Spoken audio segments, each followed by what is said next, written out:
Dzień dobry. Witam zza kierownicy samochodu, którego jeszcze nie ma w Europie, nie mówiąc o Polsce, ale niedługo będzie. Niedługo będzie i będzie nie tylko wspaniałą alternatywą dla innych SUV-ów klasy średniej, ale w dodatku może spowodować bardzo potężne zamieszanie generalnie na rynku motoryzacyjnym, ponieważ ten model Infiniti QX50 jest wyposażony w najnowszy silnik Variable Compression Turbo, co brzmi skomplikowanie, a jest o wiele bardziej skomplikowane, niż możecie sobie to w ogóle wyobrazić. Ponieważ jest to pierwszy seryjny silnik, w którym komory spalania mają zmienną objętość. W tym sensie mają również zmienny stopień sprężania. Nie będę się akurat teraz rozwodził nad tym, ponieważ jest to temat na oddzielny odcinek i to bardzo techniczny. Natomiast niech Wam wystarczy proste wytłumaczenie, że ten silnik to jest tak, jakbyśmy mieli 10 różnych silników, między którymi samochód się sam przełącza. I w zależności od tego, czego potrzebuje kierowca, czy jedzie tak jak ja w tej chwili bardzo spokojnie, używając po prostu, ja wiem, 1/3 potencjału silnika, czy też chce jechać bardzo ostro i wówczas silnik się do tego dostosowuje, oddając mu do dyspozycji naprawdę potężną swoją moc, a ma tego 272 konie mechaniczne i moment obrotowy, którego wartość maksymalna zaczyna się właściwie tuż powyżej obrotów biegu jałowego. 2 litry, 4 cylindry i co? Stopień sprężania od 8:1 aż po 14:1. Czyli od stopnia sprężania typowego dla samochodów wyczynowych, aż po stopień sprężania typowy dla silników nastawionych na maksymalną wydajność. Ale porzućmy teraz kwestię tego silnika. Skupmy się na samym samochodzie. Auto jest jak na SUV-a, jak na to, co wiecie o moim stosunku do SUV-ów. No, nie jestem w stanie go określić inaczej, jak co najmniej bardzo ładne. A tak naprawdę jest piękne.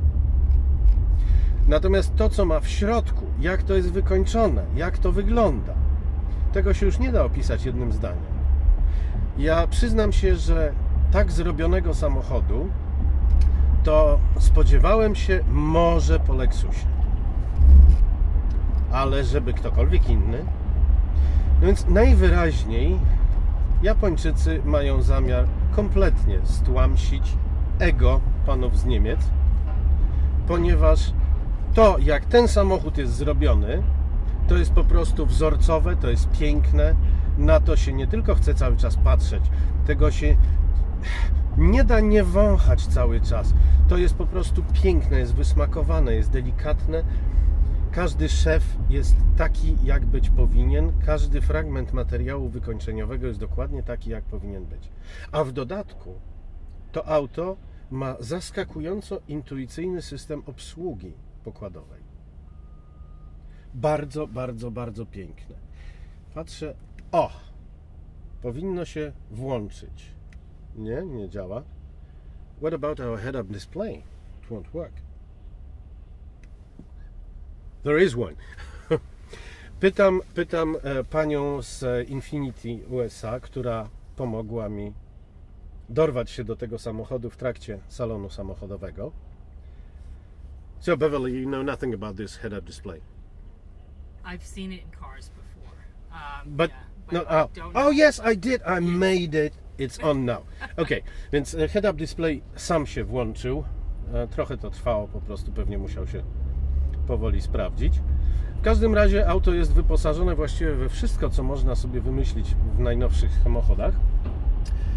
Pełny zestaw ochronny, wszystkie systemy pilnujące pasa, pilnujące kątów martwych i tak dalej.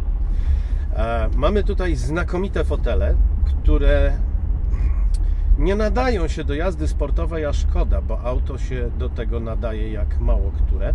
Ma bardzo przyjemnie jędrne zawieszenie, a możliwości, które daje ten silnik i ten zespół napędowy, są po prostu niesamowite.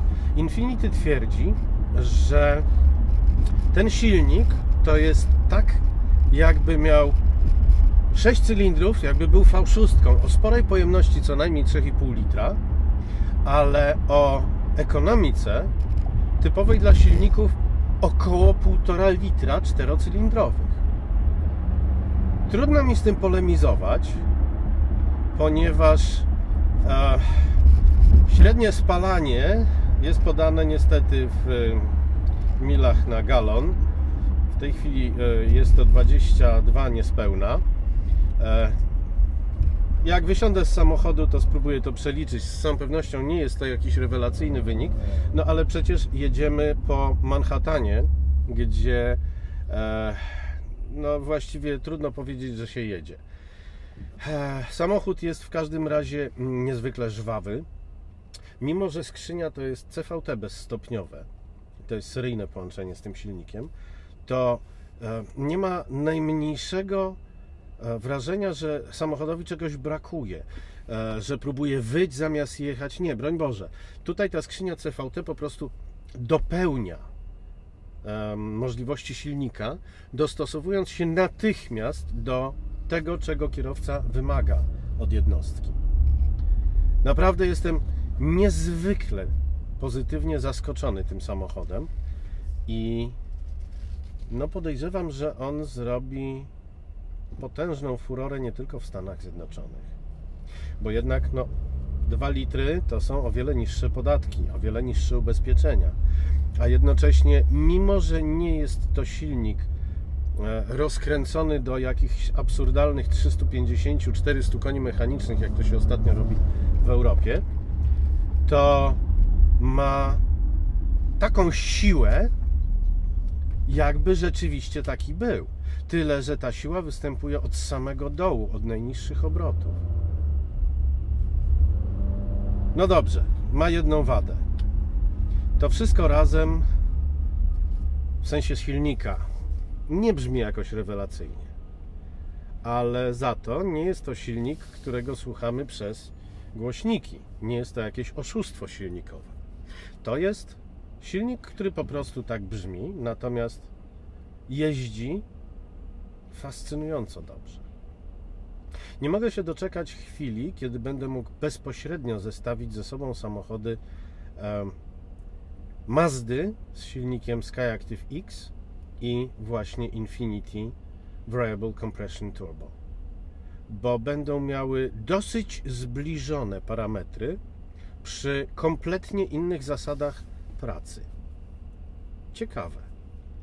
Bardzo ciekawe, a przede wszystkim coś się dzieje i może jednak ci wszyscy, którzy lobbują za kompletnym pozbyciem się spalinowych silników, wreszcie się odczepią, bo te silniki naprawdę prawie że produkują paliwo, dając fantastyczne doznania z jazdy.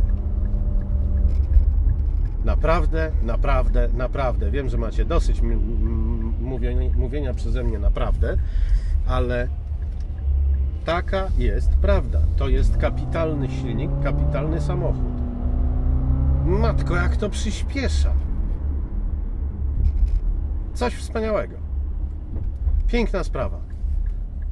Bardzo mi się to podoba. Jestem niezwykle zadowolony. Przede wszystkim z tego powodu, że w ogóle Infiniti zdołało mi umożliwić tę przejażdżkę. Króciutką, bardzo treściwą, tylko po Manhattanie, bez możliwości rozpędzenia się do prędkości powyżej 40 mil na godzinę. No ale tak krawiec kraje, jak jemu staje, jak mawiał klasyk. Nie zrobię więcej niż mogę. A tak czy inaczej jest to pierwszy test Infiniti QX50 w Polsce, a może i w Europie. Dziękuję, do widzenia.